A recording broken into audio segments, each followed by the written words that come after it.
Daniel here. Welcome back to Whole True Apologetics, where we seek answers to tough questions. The question today is, does God approve or condone slavery in the Bible?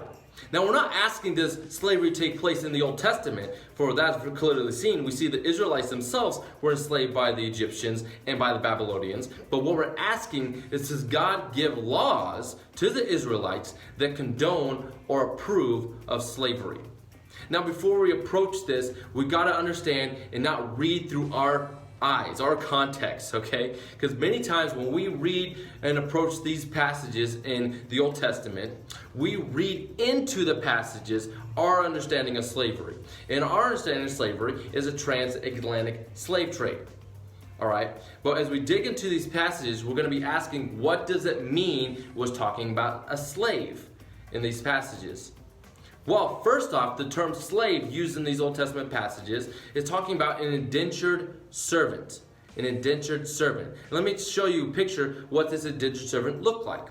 First, this indentured servant was viewed not as property, but rather as human with value and dignity.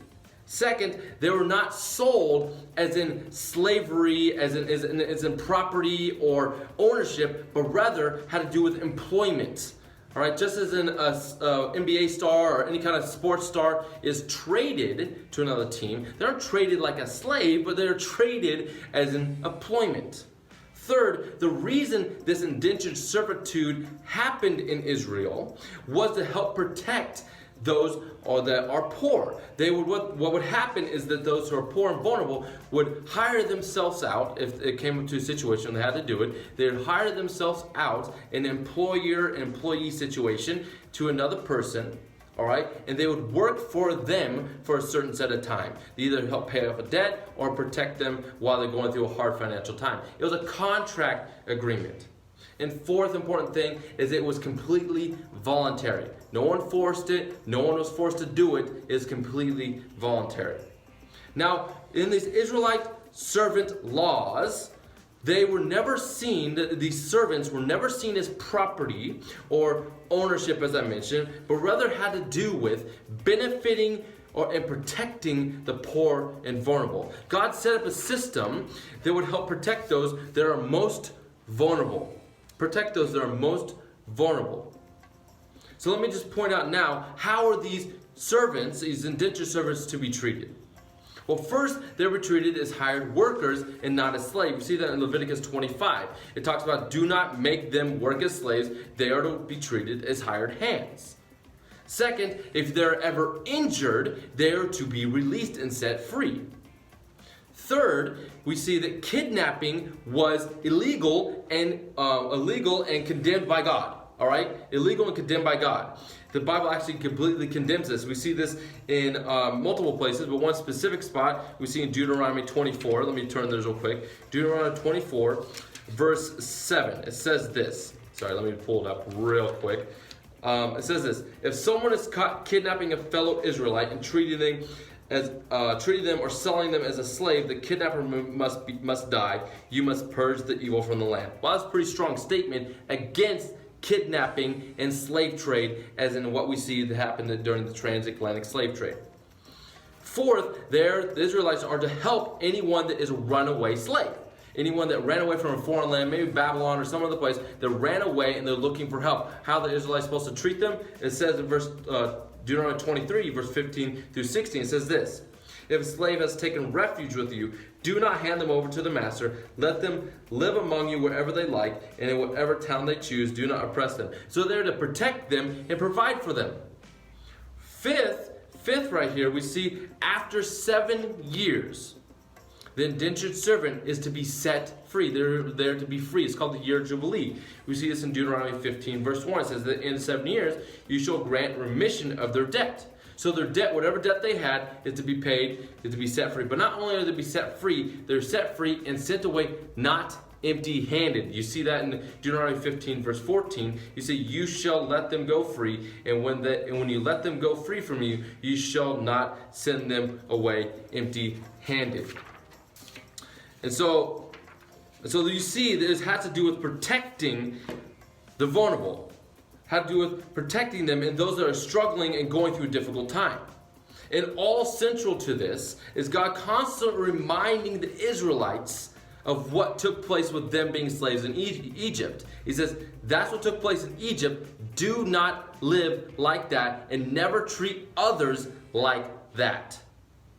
So what do we see that this indentured servant look like, or the servitude look like? It was voluntary. We see kidnapping was condemned. We see harm was condemned. We see that they were to be protected. You see they were valued. You see they had to do with a contract, and after 7 years, the contract was forgiven. And we see it was all set up to help protect and provide for the poor and vulnerable. Now let me point out one verse that many people find difficult when we're talking about this specific topic. It's in Exodus 21, verse 20 through 21. It says this: anyone who beats his male or female slave with a rod must be punished if the slave dies as a direct result. But if they are not to be, they're not to be punished if the slave recovers after a day or two, since the slave is their property. Now, if you read that, you'll be like, oh, look at it. It's talking about how you can beat someone and get away with it and you'll be fine. That is not what it's saying. All right, you got to read with context what's happening. Right before this, in verses 18 through 19, it's giving a situation where two people are in a quarrel, they're fighting. All right, so that goes into these verses. So it's talking about two people that get into a fight. So in this situation, a servant and his master get into a fight. All right, what happens if they get into a fight?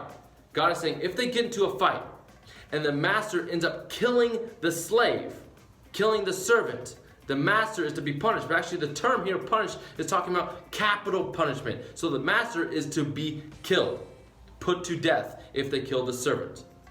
Second, we see a few verses later, in verses 23 to 26, if they're hurt in any way, they're to be released. So if they get in a fight, if the servant is killed, the master is to be put to death. If the servant is injured, the master is to release them, set them free.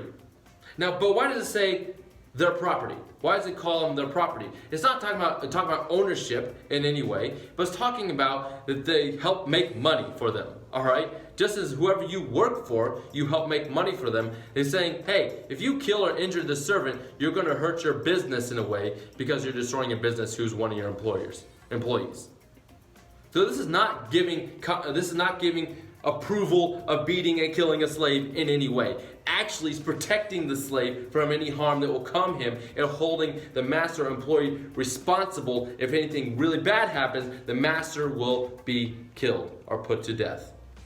So, what does the Bible have to say about this? Does God approve or condone slavery? Absolutely not. And actually, a theme through the whole Bible is about being set free from slavery, to be set free from sin. Jesus came to set the captives free.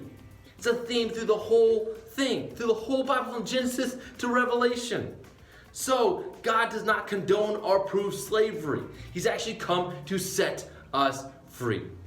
So hope to see you guys next week. You guys have a great week.